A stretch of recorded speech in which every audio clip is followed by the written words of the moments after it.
Iskander missile से Iran Sikandar बन गया है। अब स्कंदर मिसाइल की एंट्री होने वाली है और जैसे ही स्कंदर मिसाइल की एंट्री होगी, ईरान विनर घोषित होगा, सिकंदर बनकर उभरेगा। इजराइल को तहस नहस कर देगी ये मिसाइल और अब असली बवाल होगा, क्योंकि स्कंदर ईरान को बनाएगी सिकंदर। ईरान को रूस ने गुपचुप तरीके से स्कंदर मिसाइलें दे दी हैं। गुपचुप तरीके से ईरान को रशिया की ओर से स्कंदर मिसाइलें दे दी गई। देखिए, स्ट्रेटेजिक पार्टनर्स हैं दोनों देश, रशिया और ईरान। ये अमेरिका और उसके मित्र इजराइल के लिए बहुत बड़ा खतरा है। उनके पास शाहिद ड्रोन्स पहले से ही है और अब स्कंदर मिसाइल भी। हालांकि ये दावा मीडिया रिपोर्ट्स में किया गया है, लेकिन इसका खंडन ना तो रशिया कर रहा है और ना ही ईरान कर रहा है। और ऐसे में आशंका बढ़ जाती है कि ईरान को स्कंदर मिसाइल मिल गई है। राजनीतिक जन विद्रोही के बीच बड़ा डेवलपमेंट सामने आया है।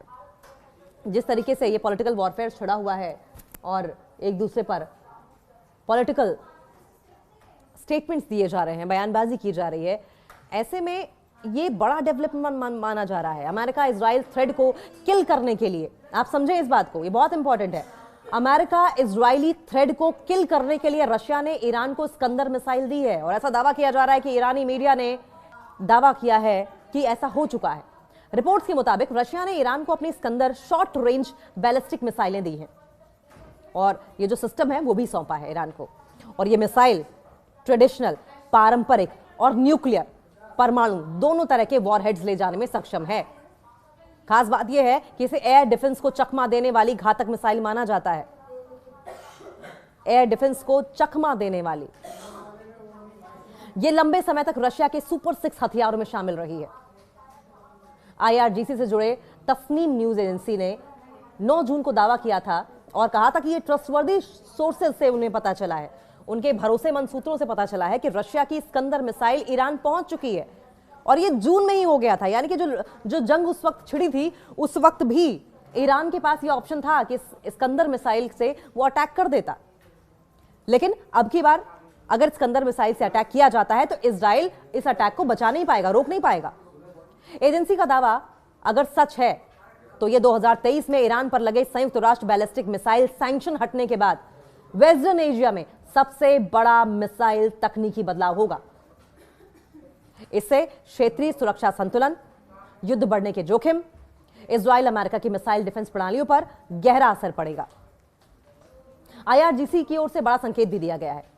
ईरान की फर्स्ट न्यूज एजेंसी बिना नाम लिए IRGC अधिकारी के हवाले से कहा गया है कि स्कंदर की डिलीवरी स्ट्रेटेजिक माइलस्टोन है, एक रणनीतिक माइलस्टोन है। इसे ईरान अपने दुश्मनों और उसके सहयोगियों को करारा जवाब देने में सक्षम होगा, यानी अमेरिका और इजराइल को। यह बयान साफ तौर पर इजराइल और अमेरिका के लिए था। वहीं दूसरी तरफ रशिया स्कंदर के ईरान पहुंचने पर चुप्पी साधे हुए है। क्रेमलिन के प्रवक्ता हैं दिमित्री पेस्कोव। उन्होंने इसे मीडिया की अटकलें बताते हुए टिप्पणी करने से इनकार कर दिया। और रशिया अपनी गोपनीयता मेंटेन करने के लिए ही जाना जाता है। हालांकि एक्सपर्ट्स के अनुसार यूक्रेन युद्ध के बाद रूस जानबूझकर हथियार सौदों में रणनीतिक अस्पष्टता, स्ट्रेटेजिक एम्बिग्विटी अपना रहा है, क्योंकि अगर स्ट्रेटेजी जाहिर कर दी तो फिर उस स्ट्रेटेजी को निगेट करने के लिए भी स्ट्रेटेजीज बनाई जाएंगी और इसीलिए अपने पत्ते खोलने में विश्वास नहीं रखता रशिया। ईरान का भी टालमटोल वाला जवाब रहा, यानी कि ईरान भी सामने वाले को भ्रम में ही रखना चाहता है। ईरान भी अपने पत्ते नहीं खोलना चाहता। ईरान के विदेश मंत्रालय के प्रवक्ता नासिर कनानी ने कहा कि ईरान के रक्षा सहयोग उसके संप्रभु मामले हैं और सरकार न तो पुष्टि करती है न खंडन करती है, जैसा होना भी चाहिए।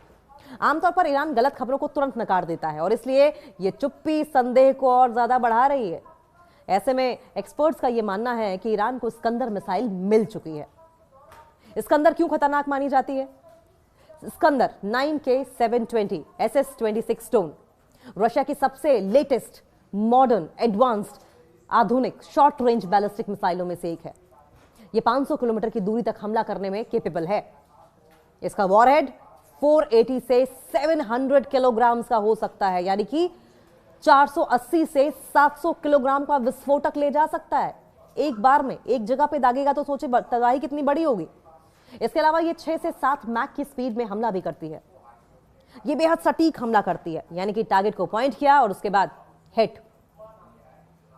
High explosive, cluster, bunker buster के साथ ही न्यूक्लियर ऑप्शन भी देती है ये मिसाइल, यानी कि one in all in one, ये कह लीजिए, एक ही मिसाइल में सारी खूबियां। ये मिसाइल उड़ान के दौरान दिशा बदल सकती है, जिससे कि पैट्रियट, आयरन डोम और एरो जैसी मिसाइलें डिफेंस प्रणालियों को चकमा देना आसान हो जाता है। और ये कौन इस्तेमाल करता है? आयरन डोम, एरो, पैट्रियट, ये सब इजराइल इस्तेमाल करता है। यानी कि ईरान की एक ही मिसाइल इजराइल के तमाम हथियारों, तमाम डिफेंस सिस्टम के लिए काफी होगी।